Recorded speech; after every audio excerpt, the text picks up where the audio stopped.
Last month, I sold over 1,200 Pokemon cards. I pulled the data, looked at the numbers, and today I'm going to share with you the top 5 categories or types of cards that are actually selling.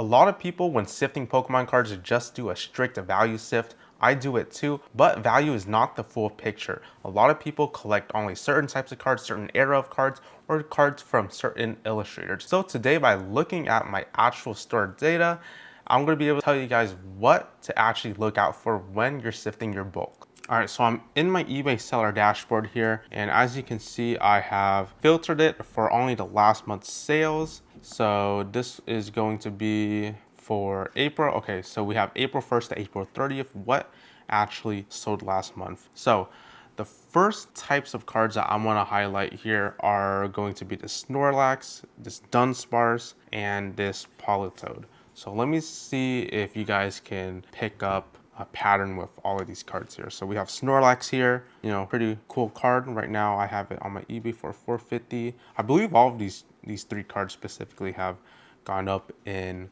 market value. We have Dunsparce here from Journey Together. This one's just a common. Politoed, oh not Politoed. I wanted to show you guys, sorry. Oddish here. Oddish, number 6 from Unbroken Bonds. So you already picked it up by now.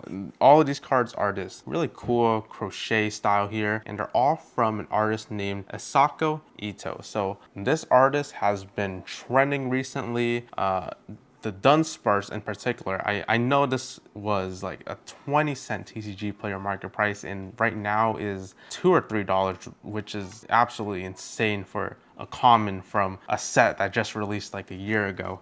Still in print too. So these crochet cards, I believe this artist has like 25 Pokemon cards. So definitely look out for these. This is every so often there's going to be like artists or certain illustrators that have cards that, you know, trend in value. Usually they have like really unique art styles. So one example is going to be like those clay Pokemon cards, or I know like Freaky, what was that card? Freaky Toad, or Freaky Slowpoke, or no, Freaky Drowsy. You know, if you know what I'm talking about, just leave it down in the comments, but something like that. Okay. Anyways, number 4 is going to be a shorter category, but I just want to go over it real quick.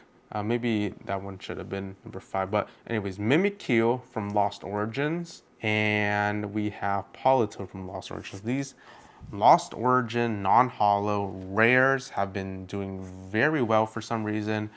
I've sold 16 copies of this Mimikyu and 9 copies of this Politoed last month. So these are just, you know, non-holo rares selling pretty decently. Definitely look out for these.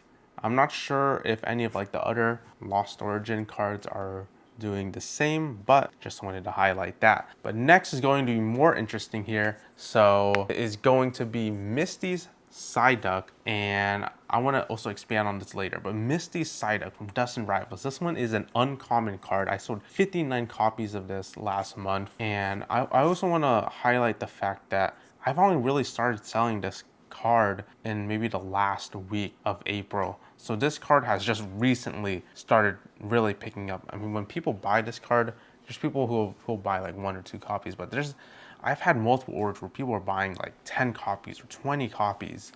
So definitely look out for Misty Psyduck. I mean, it's really interesting what's going on with this card.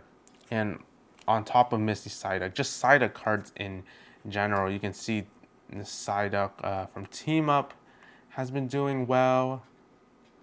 Let's see if I can find any more examples in the next page. I know the Ascended Hero Psyduck has been selling for me also. SM base set Psyduck, I guess that was recently. But Psyduck cards and Misty Psyduck specifically, if you open Destined Rivals or bought Pokemon bulk recently, you know that Destined Rivals is a very common card to have in bulk. Even though it's a really expensive set, people love ripping this set, so you're going to get a lot of Destined Rivals bulk.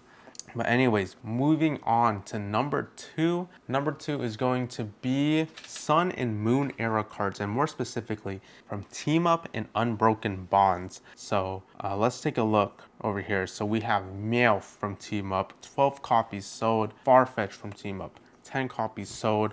All of these I am out of stock. You can see this mail I'm completely out. I think probably most of my team up cards I've listed and I am just out. I definitely need to go restock these. Squirtle, I'm completely out of these. I probably should have raised the prices, but I have them auto priced. Oh well. Squirtle number 22. This one is completely out. Mail from Burning Shadows. Okay, I actually have some more of these left. That's great. But Mail from Burning Shadows, Mail from Unbroken Bonds. I'm probably out of this one. Yeah, out of this card. Oh, this one's a pretty cute card. No wonder why it's selling.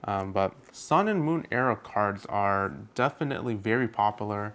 Maybe people are trying to complete their master sets. I'm not sure if it's. I'm not sure why Team Up and Unbroken Bonds in particular are the most popular. Maybe it's just because I have the most of them, or it could be just because Team Up is the most expensive Sun and Moon set. But definitely look out for Sun and Moon.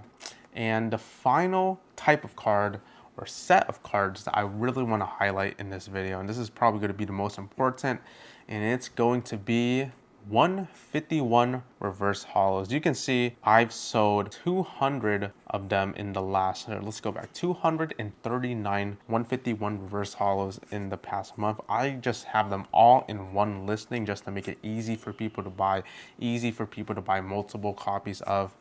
But you can see here, like, these are going absolutely crazy. I'm out of stock in some of these copies. I definitely need to restock. But some of these cards are really expensive. Like this Gengar Reverse Hollow Rare, $15.99 on my eBay store. I believe the TCG player market price is around $10. So there's a couple cards in 151 that are worth a very decent amount. So definitely, if you have 151, which you probably do, also a set that is highly ripped, you can definitely find a few of these cards. And usually when people buy 151, they don't just buy one copy. They're buying 10 copies, 20 copies at a time. And if you have like a floor price on eBay like me, like of around $2, that really adds up because you're only paying shipping once. And those multi-card sales really helps your profit margins.